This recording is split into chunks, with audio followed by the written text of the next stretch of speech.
आऊज़ु बिल्लाहि मिनश्शैतानिर्रजीम बिस्मिल्लाहिर्रहमानिर्रहीम। Third year जो हमारा नेक्स्ट टॉपिक है वो है डिफरेंशियल ऑफ आर्क। ठीक है, डिफरेंशियल ऑफ आर्क अगर हम लोगों ने फाइंड आउट करना है तो उसके लिए डिफरेंट फार्मूले यूज़ होते हैं।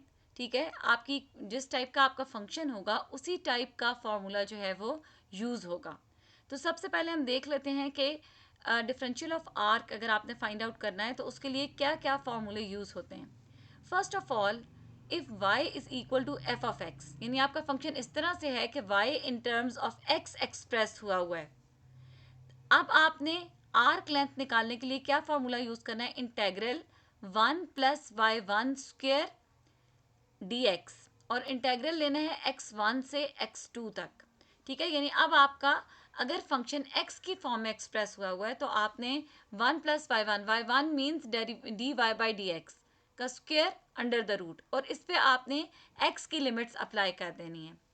Number 2, if x is equal to f of y, यानी अगर जो फंक्शन है वो इस तरह से है कि x in terms of y express हुआ है, then arc length is equal to integral under root of 1 + dx/dy² dy। ठीक है, अब आपने क्या करना है कि अंडर रूट ऑफ 1 + dx/dy² ये फाइंड आउट करना है, इसका इंटेग्रल लेना है और y पे लिमिट्स अप्लाई करनी है। ठीक है, थर्ड नंबर पे ये है कि अगर आपके पास जो फंक्शन दिया हुआ है वो पैरामीट्रिक फॉर्म में है, ठीक है, यानी x equal to f of t और y is equal to g of t, इस फॉर्म में फंक्शन है, देन आपने आर्क लेंथ फाइंड आउट करने के लिए फॉर्मूला यूज करना है integral under root of d x by d t square plus d Y by d t square d t. ठीक है, यानी आपने d x by d t भी निकालना है, d Y by d t भी फाइंड आउट करना है, और फिर आपने इसमें पुट कर देना है और लिमिट्स यहाँ पे टी पे अप्लाई होंगी। सिमिलरली अगर टी की जगह आपके पास जो वेरिएबल है, यानी जो आपके पास पैरामीटर है वो कोई और हो, लेट सपोज साई आपके पास पैरामीटर है, यानी x is equal to f of psi, y is equal to g of psi, तो आप t की जगह साई का वर्ड यूज कर लोगे, यानी साई को यूज कर लेंगे। Then s is equal to integral under root of g d x by d psi square plus d Y by d psi square d psi, और लिमिट्स अप्लाई हो जाएंगी साई 1 से साई 2। फोर्थ नंबर पे, if your function is in the form of in the polar form, that is r is equal to f of theta, then you will use the formula integral under root of r square d r by d theta का square d theta, और limits जो है वो theta पे apply हो जाएंगी, D theta 1 से theta 2। ठीक है, तो ये 4 हमारे पास मेन फॉर्मूले हैं जो कि differential of arc find out करने के लिए यूज होते हैं। अब आपकी जो एक्सरसाइज 7.6 है उसमें इन चारों टाइप्स के क्वेश्चंस मौजूद हैं। तो आप सबसे पहले हम देखते हैं question number 1, find the length of arc of parabola y square is equal to 4ax cut off by straight line 3y is equal to 8x। ठीक है, आपने y square is equal to 4ax जो parabola है, इस parabola को अगर straight line 3y is equal to 8x से cut किया जाए तो जो आर्क बनती है उस आर्क की लेंथ फाइंड आउट करनी है। अच्छा, अब आपको क्या गिवन है, given that equation of parabola is y square is equal to 4ax and equation of line which cuts parabola is 3y is equal to 8x। ठीक है, और इसे हम रीराइट करके लिख सकते हैं x is equal to 3/8y। ठीक है, अब अगर हम यहाँ से पॉइंट्स निकाल लें, यानी ये आपके पास parabola Y square is equal to 4ax जो है वो इस टाइप का पैराबोला होता है, और ये लाइन ड्रॉ की हुई है y is equal to 3y is equal to 8x। अब अगर हम ये निकालना चाहते हैं कि ये लाइन पैराबोला को जिन पॉइंट्स पे कट कर रही है वो कौन से पॉइंट्स हैं, तो उसके लिए हम ये करते हैं कि हम x की वैल्यू 3/8y पैराबोला की इक्वेशन में पुट कर देते हैं और इसको सिंप्लीफाई करते हैं। जब हम सिंप्लीफाई करें तो हमारे पास दो वैल्यूज आती हैं, एक आती है y इज इक्वल टू 0 और एक आती है y is equal to 3/2a। इसका मतलब है आप इन दोनों वैल्यूज को पुट करके x की भी टू वैल्यूज जो है वो निकाल सकते हैं। ठीक है, लेकिन हम बेसिकली जो y की वैल्यूज निकाल रहे हैं सिर्फ y की इसलिए निकाल रहे हैं ताकि हम लिमिट्स अप्लाई कर सकें। ठीक है, तो अब हम क्या करते हैं कि हमारे पास इक्वेशन है y square is equal to 4ax, तो हम इसको रीराइट करके यूं भी लिख सकते हैं x is equal to y square by 4a। ठीक है, और हम यहाँ से d x by d y निकाल लेते हैं, ठीक है। तो हमने इक्वेशन नंबर 1 को डिफ्रेंशिएट कर लिया विद रिस्पेक्ट टू वाई। जब इसको डिफ्रेंशिएट किया तो हमारे पास आ गया d x by d y is equal to y by 2a। अब हमने length of arc length of parabola find out करनी है, तो हम फॉर्मूला यूज कर लेते हैं इंटेग्रल y1 से y2 under root of 1 plus d x by d y square d y. यानी हमने d x by d y भी निकाल लिया और लिमिट्स जो हमने निकाली हैं वो हमारे पास y की वैल्यूज़ हैं, इस वजह से हमने ये वाला फार्मूला यूज़ किया, इसमें वैल्यूज़ डाली हैं और इसको हमने सिंप्लीफाई कर लेना है और सिंप्लीफाई कर लेना है, ठीक है। सिंप्लीफाई करने के बाद हमने इसको इंटीग्रेट कर लेना है और हमारे पास रिजल्ट आ जाएगा। हमारे पास ये इंटेग्रल है 1/2a, ये तो कांस्टेंट है, ये बाहर आ जाएगा। बाकी इंटेग्रल है under root of 4a square plus y square d y, ठीक है, अंडर डी वाई। अब ये जो आपके पास है कि ए स्क्वेयर प्लस एक्स स्क्वेयर, ये वो वाली फॉर्म है जिसके आपने फॉर्मूले पढ़े हुए हैं इंटेग्रल के। तो हमने डायरेक्ट फार्मूला अप्लाई किया है y under root of y square plus 4a square by 2 plus 2a square by 2 sine hyperbolic inverse of y by 2a। ये फॉर्मूले आप लोगों ने 4.1 से पहले जब आपका इंटीग्रेशन का चैप्टर जहाँ स्टार्ट हो रहा था वहाँ पे आपने ये वाले फॉर्मूले पढ़े थे, वो फॉर्मूला हमने अप्लाई किया, उसके बाद उस पर लिमिट्स अप्लाई कर दी 0 से 3a बाई 2, ठीक है। उसके बाद उसको हमने सिंप्लीफाई कर लिया और हमारे पास जो है वो रिजल्ट आ गया, ठीक है। और इसके अलावा इसमें एक और जो है वो फॉर्मूला यूज़ किया हुआ है,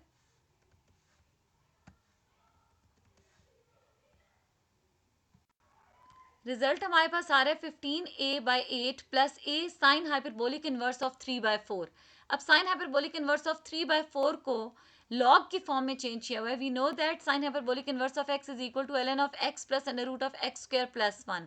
तो हमने साइन हाइपरबोलिक इनवर्स ऑफ 3/4 की जगह लिख दिया ln of x plus under root of x square plus 1। तो यहाँ पे आ जाएगा 3/4 प्लस 3/4 का स्क्वेयर प्लस 1। इसको सिंप्लीफाई किया और हमारे पास इसका रिजल्ट आ गया, ठीक है। तो इस तरीके से आपने जो सेकंड फॉर्मूला पढ़ा था आर्क लेंथ का वो यहाँ पे यूज करके length of arc find out की है। आप नेक्स्ट क्वेश्चन देखते हैं। क्वेश्चन नंबर 2 देखें। Show that in the catenary y is equal to c cos hyperbolic x by c, the length of arc from vertex where x is equal to 0 to any point is given by this। अब ये आपसे कहा है कि आप इस curve के लिए लेंथ ऑफ आर्क निकालें वर्टेक्स से लेके टू एनी पॉइंट, ठीक है। तो आप इसको देख लेते हैं, ठीक है। अब देखें क्वेश्चन नंबर 2 में आपको दिया हुआ है y is equal to c cos hyperbolic x by c, ठीक है। और अब आप यहाँ से easily d Y by D x calculate कर सकते हैं। तो आप पहले तो d Y by D x निकाल लें, उसके बाद लेंथ ऑफ आर्क निकालनी है, तो आप फॉर्मूला यूज़ कर लें under root of 1 plus d Y by D x का स्क्वायर और इंटेग्रल डी एक्स। और लिमिट्स आपने अप्लाई करनी है from vertex to any point, इसलिए यहाँ पे लिमिट्स अप्लाई कर दी हैं 0 से x। अब आप इसको सिंप्लीफाई कर लें और आपके पास इसका रिजल्ट आ जाएगा, ठीक है। अब ये जो दो क्वेश्चंस थे ये फर्स्ट फॉर्म से रिलेटेड थे, ये फर्स्ट 2 फॉर्म से रिलेटेड थे जिनमें x in terms of y express हुआ हुआ हो या y in terms of x express हुआ हुआ हो। अब आप देख सकते हैं कि क्वेश्चन नंबर 1 2 के बाद क्वेश्चन नंबर 3 जो है इसमें भी हम फर्स्ट या सेकंड फार्मूला यूज़ कर दे सकते हैं, लेकिन क्वेश्चन नंबर 4 जो है, क्वेश्चन नंबर 6 7, ठीक है, ये क्वेश्चंस ऐसे हैं जो कि पैरामीट्रिक फॉर्म में हैं, ठीक है। क्वेश्चन नंबर 4 भी पैरामीट्रिक फॉर्म में है, x भी इन टर्म्स ऑफ थीटा एक्सप्रेस है, y भी इन टर्म्स ऑफ थीटा एक्सप्रेस है, ठीक है। क्वेश्चन नंबर 6 जो है ये भी पैरामीट्रिक फॉर्म में आपको दिया हुआ है, 7 जो है ये भी पैरामीट्रिक फॉर्म में दिया हुआ है और इसमें साइक्लॉइड आपको दिया, find the length of one arch of cycloid this, ठीक है। तो ये हम लोग अब देख लेते हैं क्वेश्चन, इनमें से कोई एक क्वेश्चन देख लेते हैं। क्वेश्चन नंबर 7 जो है इसमें आपको पैरामीट्रिक इक्वेशन दी हुई है, x is equal to a theta minus sine theta, y is equal to a 1 minus cos theta, ठीक है। तो यहाँ पे हम इस जो आपने पैरामीट्रिक इक्वेशन के लिए फॉर्मूला पढ़ा था length of arc find out करने का under root of d x by d t, आप उस वक्त टी पैरामीटर था, अगर थीटा पैरामीटर है तो हम थीटा को यूज़ करेंगे, d x by d theta square plus d Y by d theta square whole under root, ठीक है। और फिर उसका हमने इंटेग्रल लेना है, ठीक है, तो अब जो है वो हमने लेंथ ऑफ आर्क ऑफ सबसे पहले हमने length of arc of cycloid निकालने के लिए हमने सबसे पहले d x by d theta निकाल लिया और d Y by d theta निकाल लिया। उसके बाद हमने एस जो है वो फाइंड आउट करने के लिए यानी length of arc find out करने के लिए फॉर्मूला यूज़ कर लिया। और आपको पहले भी ये बात बताई थी कि साइक्लॉइड के लिए या तो आपने इंटेग्रल जीरो से पाई लेना है तो साथ टू मल्टीप्लाई करेंगे, या इंटेग्रल जीरो से टू पाई लेंगे। तो यहाँ पे हम इंटेग्रल के साथ टू जो है वो मल्टीप्लाई कर देंगे, क्योंकि हमने इंटेग्रल जो लिया हुआ है वो हमने जीरो से पाई लिया हुआ है। ठीक है, तो यहाँ पे टू आएगा। ठीक है, अब आपने इसमें d x by d theta की भी वैल्यू डालनी है, d Y by d theta की भी वैल्यू जो है वो पुट करनी है। देन इसको हमने सिंप्लीफाई किया। जब इसको हमने सिंप्लीफाई किया है तो हमारे पास इसका आंसर आ रहा है -4a।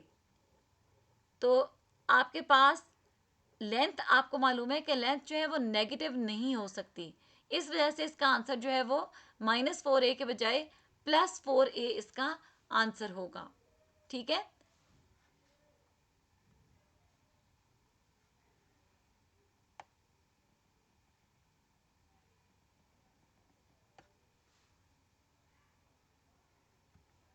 ठीक है।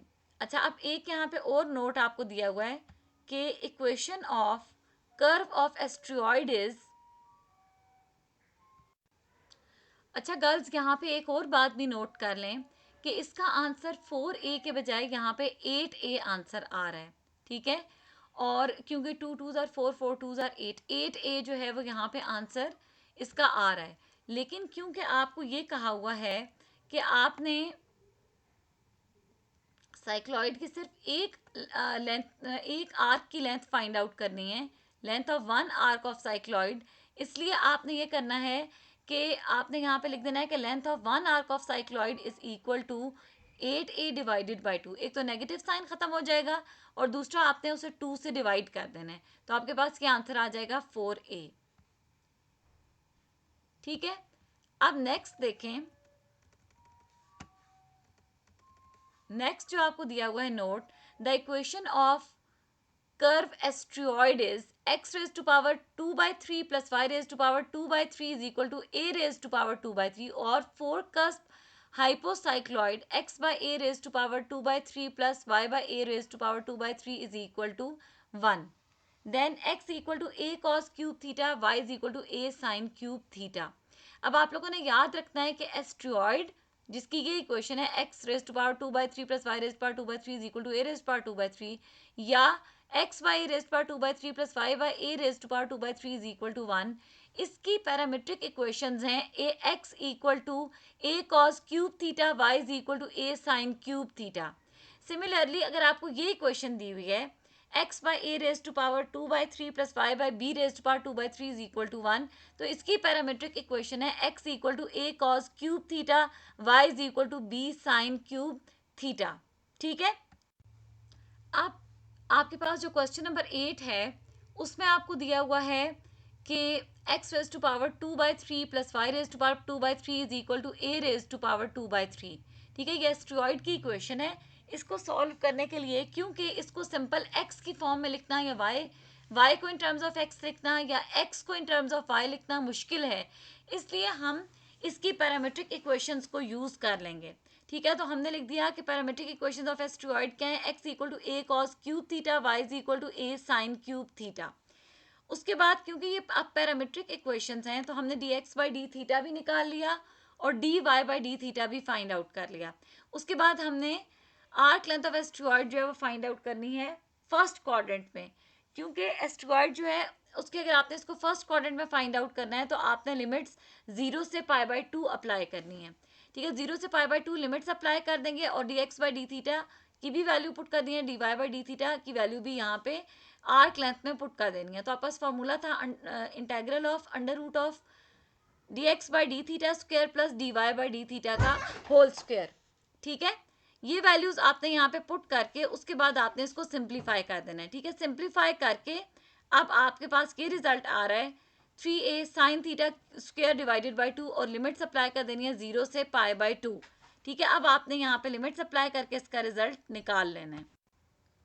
इसको हम सिंप्लीफाई करते हैं तो हमारे पास आंसर आता है 3a/2। सिमिलरली आपके पास अगर ये इक्वेशन है x by raised power 2/3 plus y by b raised power 2/3 is equal to 1, जो 8 क्वेश्चन का सेकंड पार्ट है, इसको भी आपने पैरामीट्रिक x की पैरामीट्रिक इक्वेशंस को यूज करके सॉल्व करना है। x is equal to a cos cube theta और y is equal to b sine cube theta. ठीक है, इसको भी इसी से सॉल्व करना है। अब क्वेश्चन नंबर 8 का सेकंड पार्ट आप लोगों ने खुद से सॉल्व करना है। अब देखें क्वेश्चन नंबर 9। क्वेश्चन नंबर 9 में हमें पोलर इक्वेशन दी हुई है या पोलर कर्व दी हुई है, r is equal to a 1 minus cos theta. अब हम इसको सॉल्व करते हैं। ठीक है, अब हमारे पास इक्वेशन ऑफ कार्डियोइड दी हुई है, r is equal to a 1 minus cos theta. इसके लिए हमने s जो है या आर्क लेंथ के लिए फॉर्मूला पढ़ा हुआ था, integral under root of r square plus d r by d theta का स्क्वायर डी थीटा। अब लिमिट्स क्योंकि हम 0 से पाई अप्लाई करें तो साथ 2 मल्टीप्लाई करेंगे। मैं ऑलरेडी आपको लास्ट लेक्चर में बता चुकी हूँ कि जब भी आपने कार्डियोइड के लिए लिमिट्स लगानी है, अगर आप 0 से पाई लिमिट लगाते हैं तो साथ इंटेग्रल के 2 मल्टीप्लाई होगा। अब आपने D r by d theta पहले फाइंड आउट कर लेना है, वो हमारे पास आता है ए साइन थीटा। ठीक है, उसके बाद आपने आर की वैल्यू भी पुट कर देनी है और D r by d theta की वैल्यू भी पुट कर देनी है। उसके बाद इसको सिंप्लीफाई करना है, उसको दोनों की स्क्वेयरिंग करनी है, उसको सिंप्लीफाई करना है।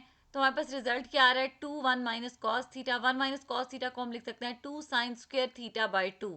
ठीक है, और फिर 2 मल्टीप्लाई बाई 2, ये 2 स्क्वेयर है, ये अंडर रूट से बाहर आ जाएगा। 2 1 के 2 2 जार 4a, 4a आपके पास बाहर आ गया, अंदर आ गया sine theta by 2। Sine theta by 2 का इंटेग्रल होता है कॉस थीटा बाई 2 और डिवाइडेड बाय 1/2। इस पे हम अब लिमिट्स अप्लाई कर देते हैं 0 से पाई, और इसको हम अगर सिंप्लीफाई करें तो हमारे पास इसका आंसर आ रहा है -8a असल में आंसर आ रहा है। लेकिन क्योंकि ये आर्क लेंथ है तो आर्क लेंथ नेगेटिव नहीं हो सकती, इस वजह से हम इसको जो है वो अ, इसका जो आंसर देंगे तो हम इसका आंसर लिखेंगे 8a। ठीक है, अब इसका सेकंड पार्ट देखते हैं। क्वेश्चन में आपसे कहा हुआ था find the entire length of cardioid. ये हमने फाइंड आउट कर लिया, ठीक है, कि कार्डियोइड की क्या लेंथ है। देन हमने क्या शो करना है, that the arc of upper half of curve is bisected by theta is equal to 2π/3। Next हमने ये शो करना है कि अगर हम कर्व जो है उसको थीटा इज इक्वल टू 2π/3 से बाइसेक्ट करें उसके अपर हाफ को, तो वो बाइसेक्ट हो जाता है, यानी 2 इक्वल पार्ट्स में डिवाइड हो जाता है। ठीक है, तो हम सेकंड पार्ट देख लेते हैं।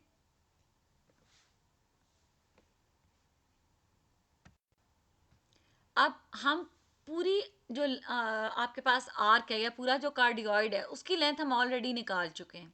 ठीक है, अब हमने क्या किया कि आपके पास जो कार्डियोइड का अपर हाफ है वो ये बन रहा है 0 से लेके पाई तक। ठीक है, ये इसका अपर हाफ है। अब हम ये देखेंगे कि 0 से पाई 2π/3, इसका इसका क्या वैल्यू बनती है अगर हम इसकी आर्क लेंथ निकालें, और 2π/3 से पाए इसकी क्या वैल्यू बनती है। तो हमने दो आर्क लेंथ्स निकालनी है, एक हमने 0 से 2π/3 निकालनी है जो हमने जिसको हमने S1 का नाम दिया हुआ है, integral under root of r square plus d r by d theta square d theta, और इस पर लिमिट्स अप्लाई कर दी 0 से 2π/3। ठीक है, इसको सिंप्लीफाई किया, सिंप्लीफाई उसी तरह होगा जैसे ऊपर सिंप्लीफाई किया, इसका रिजल्ट आ गया 2a।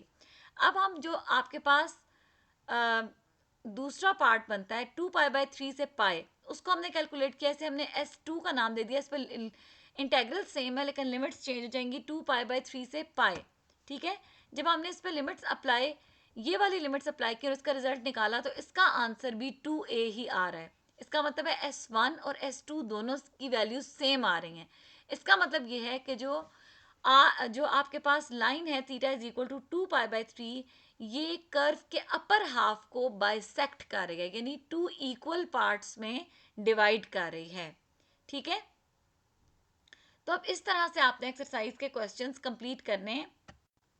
ठीक है, क्वेश्चन नंबर 15 तक के क्वेश्चन जो हैं वो इन्हीं टाइप्स के हैं, ये आपने कंप्लीट करने हैं।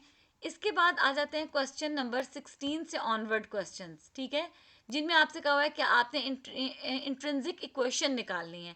तो पहले हम देख लेते हैं कि इंट्रिंसिक इक्वेशन क्या होती है, और फिर हम ये पढ़ेंगे कि इंट्रिंसिक इक्वेशन को निकालने का क्या तरीका है। इंट्रिंसिक इक्वेशन क्या होती है कि as we know that s को हमने आर्क लेंथ कहा हुआ है। ठीक है, जहाँ पे भी हमने length arc length find out करनी है किसी कर्व की, उसे हमने एस से डिनोट किया हुआ है. तो let s be the arc length of a curve measured from a point A on the curve to some point P x y on the curve. ठीक है, फॉर एग्जाम्पल हमने एस को रख लिया कि एस जो है वो आर्क लेंथ को डिनोट कर रहा है. Alpha be the angle that tangent line makes with x axis. Alpha हम एंगल ले लेते हैं जो टेंजेंट लाइन एक्स एक्सिस के साथ एंगल बना रही है उस पी पॉइंट पे, उसको हम अल्फा से डिनोट कर लेते हैं. Now the relation between alpha and S is called intrinsic equation. ठीक है, तो आप अल्फा और एस के दरमियान जो रिलेशन है उसको इंट्रिंसिक इक्वेशन कहते हैं. अब अल्फा जो है वो असल में टेंजेंट लाइन जो एंगल बना रही है, ठीक है, वो है. तो हम कह सकते हैं कि tan alpha is equal to D Y by D x, because we know that d Y by D x represent the length of represent the slope of tangent line. ठीक है, और एस की वैल्यू फाइंड आउट करने के लिए हमने different फार्मूले पढ़े हैं. आर्क लेंथ को फाइंड आउट करने के लिए हमने मुख्तलिफ फार्मूले पढ़े हैं. इनमें से एक फार्मूला यहाँ पे लिखा हुआ है under root of 1 plus d Y by D x square d x. अब जिस टाइप का हमारे पास क्वेश्चन होगा हम उसी टाइप के फॉर्मूले जो हैं वो यूज़ करेंगे. ठीक है, तो अब आप देख सकते हो कि the relation between S and alpha is called intrinsic equation. जैसे फॉर एग्जांपल ये आपके पास एक कर्व है. ठीक है, ये जो है ये हमारे पास जो पॉइंट है इसको हम कह देते हैं पी पॉइंट. ठीक है, this point is named as P point.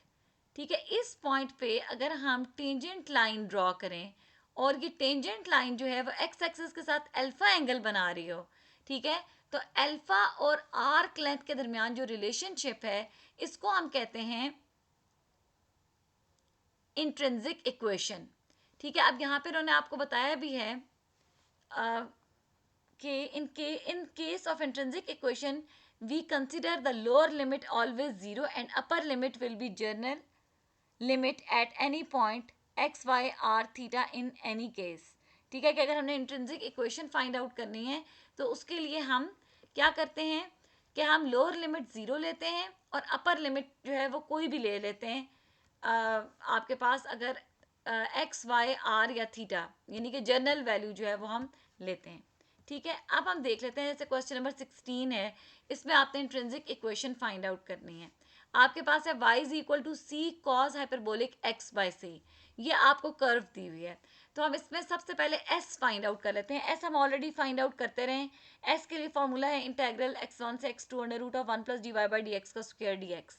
ठीक है, इसको हमने फाइंड आउट किया सबसे पहले. अच्छा, s की वैल्यू हमने जब कैलकुलेट की इंटेग्रल को सॉल्व करके तो हमारे पास आ रहा है c sine hyperbolic x by c. s निकालने के बाद हम अल्फा निकाल लेते हैं. उसका तरीका क्या है कि tan alpha is equal to D Y by D X. D Y by D X हमने ऑलरेडी निकाला हुआ है, इसका मतलब है tan alpha is equal to sine hyperbolic x by C. अब आपके पास एक इक्वेशन है s equal to C sine hyperbolic x by C और एक है tan alpha is equal to sine hyperbolic x by C. तो हम साइन हाइपरबोलिक एक्स बाई सी को लिख सकते हैं tan अल्फा. अगर हम tan अल्फा लिख दें तो हमारे पास बन जाती है equation s equal to c tan alpha. तो ये जो इक्वेशन है ये s और अल्फा को आपस में रिलेट कर रही है. दिस इज इक्वेशन बिटवीन या relation between s and alpha. So this equation is called intrinsic equation. Next जो क्वेश्चन नंबर 17 है इसमें भी इंट्रिंसिक इक्वेशन फाइंड आउट की हुई है और ये पैराबोला दिया हुआ है x square is equal to 4ay.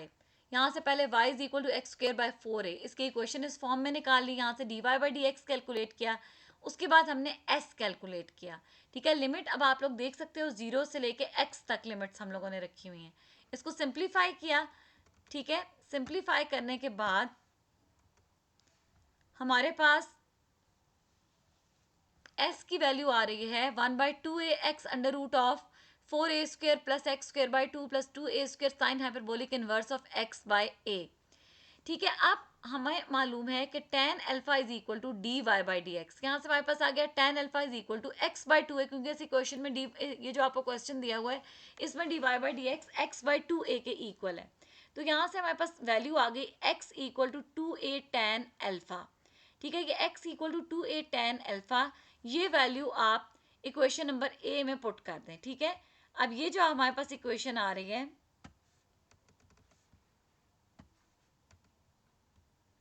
ये इक्वेशन जो आ रही है इसको सिंप्लीफाई हम करेंगे, ठीक है, tan अल्फा पुट करके, और उससे हमारे पास जो रिजल्ट आएगा वो इंट्रिंसिक इक्वेशन है। तो इसको सिंप्लीफाई किया हुआ है, इधर से 4a² अगर हम कॉमन ले लें तो 1 + tan² alpha is equal to secant² alpha, ठीक है, उसको हमने यूज़ किया। उसके बाद sine hyperbolic of tan alpha, इसको सॉल्व करने के लिए फिर हमने ये ln वाला फार्मूला यूज़ किया है, sine hyperbolic inverse of x is equal to ln of x plus under root of 1 + x²। ये वैल्यू साइन हाइपरबोलिक इनवर्स की जगह उसको ln में चेंज करके यूज़ किया है, और उसका आंसर आ रहा है ln of tan alpha plus secant alpha, ठीक है। तो ये वैल्यू हमने आर्क लेंथ में sign hyperbolic inverse of tan alpha की जगह पुट कर दी है, और ये हमारे पास इसका रिजल्ट आ गया है, ठीक है। तो अब जो ये रिजल्ट आया है ये s और अल्फा में रिलेशन आ गया, therefore this equation is intrinsic equation, ठीक है। तो अब एक्सरसाइज 7.6 के जो लास्ट 5 क्वेश्चंस हैं उसमें आपने इंट्रिंसिक इक्वेशन ही फाइंड आउट करनी है, ठीक है।